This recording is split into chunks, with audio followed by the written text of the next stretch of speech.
Morning Warriors, thanks for joining me today for Why Shy Why. Why Shy Why today is going to be about something that I had learned, kind of drilled into me many years ago, decades ago, and it finally sort of popped its head up again recently in the most unlikely of places.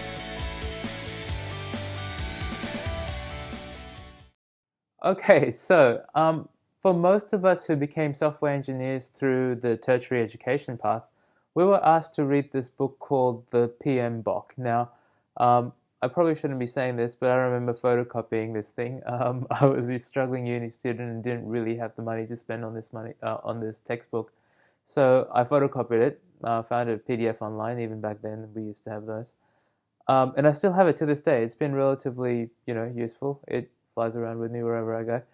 But one of the things it talked about, the PM Bach, Project Management Book of Knowledge is what it stands for. I think I had the third edition or maybe the second, and it's up to the fourth or the fifth now.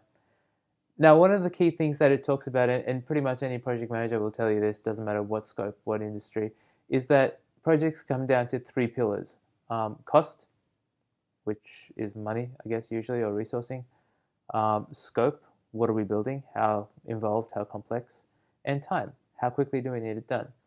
And based on those three things, we will have some sort of idea of how the project will succeed, or if the project will succeed.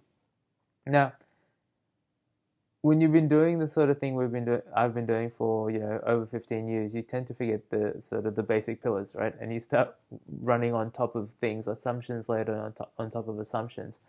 But it wasn't until recently, well, actually it was last year, where I walked into the executive assistant's cubicle, and right there in front of me, I saw this poster that brought me right back to PM Bach.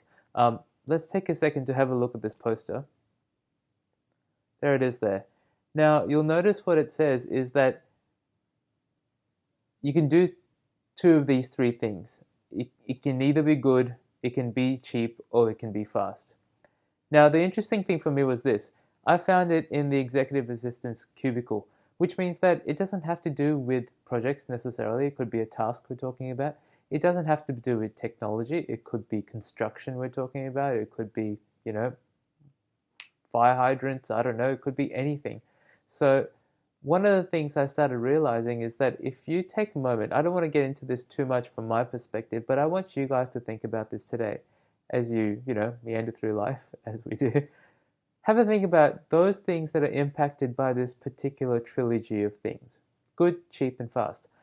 I think, because I've been doing this recently, I think you'll find that it works for things at work.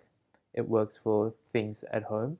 It works for things inside your brain that don't actually exist yet, but you're still thinking about them. Imagination, say. And it works for the things in between. Commuting, for example. Listening to music, for example.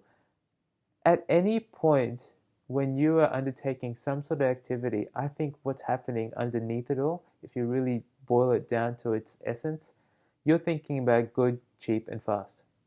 Alright guys, I'm going to leave it there because it's actually, it's a lesson that I want everybody to understand is part of life as we go. Cheers guys, have a good one.